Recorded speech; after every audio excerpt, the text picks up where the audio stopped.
G'day there guys, it's your main boy Marky, back at it again with another episode of r/JustnoHOA. Now we're on to part 4 of this series. Now if you're loving this series so far, be sure to just head on over to that, subscribe button and subscribe to the channel, cause why not? Now with that out of the way, I'd love for you to sit back, relax, chuck a prawn on the barbie and get ready for some good content. Recalled and removed our tyrannical HOA board, part 4. Emperor McFife's new rules to live by.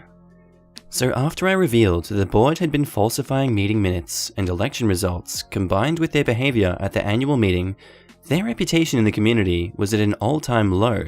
So for a few months, once again, things were relatively quiet. A few months later, we all received a rather large package in the mail from Star Management Company. Since the HOA only has 99 houses and a very little common we had been self-managed, so none of us knew who Star Management was. Well, that didn't make any sense, but it appeared that the HOA had decided to hire a management company without telling anyone. After talking about the new management company, there followed several pages of new architectural guidelines. When built, the only color option was white. Over the years, this had been expanded to include various shades of tan and brown. But McFife was now paring back the choices with the goal of eventually returning to only white. And then what followed was 15 pages of newly created use restriction after use restriction after use restriction. The new rules that they had just made up micromanaged every single aspect of your property: front, back, what you can have inside your garage, how long you can leave your garage door open, and they were trying to dictate the inside of the house too. Essentially, these are the CC and Rs that our very own version of Barney Fife wishes he had at his disposal, but since they didn't exist, he just created them up entirely out of thin air. Needless to say, several of us were on the phone to an attorney the very next day. The two attorneys that reviewed the documents were literally laughing and shaking their heads as they read it. They stated that either they just manufactured this themselves, or if they paid someone for this, they just need to ask for their money back. The guidelines were so vague and flexible that it gave the board the ability to fine anyone for anything at any time that they wanted to, at their discretion. The interpretations could vary from year to year and member to member depending on the whims of the current board, leaving the homeowners in the dark as to whether they were in violation of any given rule, until they started receiving violation letters. And then, who knows? Maybe the next board will interpret it differently. Fully, 90% of the houses were in violation of something under the new rules. Most houses had multiple violations. Many of the rules were specifically crafted to target certain people in the community that they didn't like. There were at least 3 rules that were created just for me. As written and ratified in our attorney's opinion, if they actually attempted to enforce most of this, they would have been opening themselves up for repeated lawsuits. In addition, the management company wasn't even going to be handling the billing. They were specifically hired by the board for the purpose of enforcing their new rules and assessing fines because they didn't have the guts to face the homeowners themselves. We all knew that they were going to be providing them with a hit list of the people they wanted to go after, while their friends and neighbors would remain exempt, because that was consistent with their previous track record, and there was nothing to indicate that this would change. Word of what they had done spread like wildfire. I had furious people stopping me in the street, emailing, calling, showing up at the front door, all saying similar things. Who the hell do these people think they are, and what can we do about it? If these were the rules that were in effect when I looked at this house, I would have never bought it. I would have told the agent to keep looking. I won't live under this bullcrap. I'll move first. An open meeting was scheduled a few weeks out, and we were all anticipating exactly what would transpire. And now, on to part 5. The resistance grows. The open board meeting. The board, the new management company that they had just hired to enforce all of the fines that they planned on sending out, that they hired without our knowledge, and the HOA attorney, they also had a cop there as well, were all there in addition to at least 25 homeowners. As unhappy as the majority of the homeowners in attendance were, they were overall pretty respectful and reasonable. The board, Their attorney and the management company, on the other hand, came off terribly. They were confrontational, arrogant, evasive, dismissive, and right from the start, clearly adopted an adversarial us versus them mentality. We didn't really have to say very much, because their own words and demeanor turned more people against them than anything that we could have said would. The first step towards removing the board is to have a petition signed by 25% of the homeowners calling for their removal, 25 people in our case. We already had the petitions prepared, and in the hallway after the meeting, we had furious people lining up and jostling for position to sign it. There were people in attendance who have never been to a board meeting in the 20 or 30 years that they've lived here, who showed up completely outraged by what has been transpiring. One of the 5 board members, one of our neighbors, was the only nice and reasonable one. One of our friends pulled her aside after the meeting and asked her if she was in agreement with what was going on, and she said, "No, I'm not any happier about this than you are." Our friend asked her why she was even on the board if she didn't have the spine to voice her own opinion, and she was just going to vote whichever way that she was told to by McFife. She may as well just resign. One of the homeowners does the bookkeeping, gets paid $6,000 a year for it too. He showed up late from work, was visibly angry, asked a few questions, was blown off by the board, and stormed out. My wife caught him outside, and he was the first to sign the petition for their removal.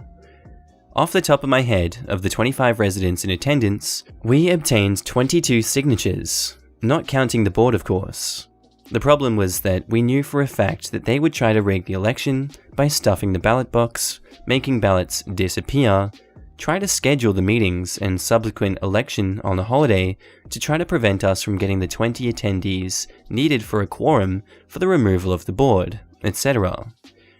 To show you how out of control this is, the state law is that you have 21 days to contact the board to appeal a violation notice. They changed it to 5 days, from the date of the violation. You actually have 5 days to contact them by certified mail, minus however long it took for you to get the violation letter. So basically, they've all but eliminated the appeal process.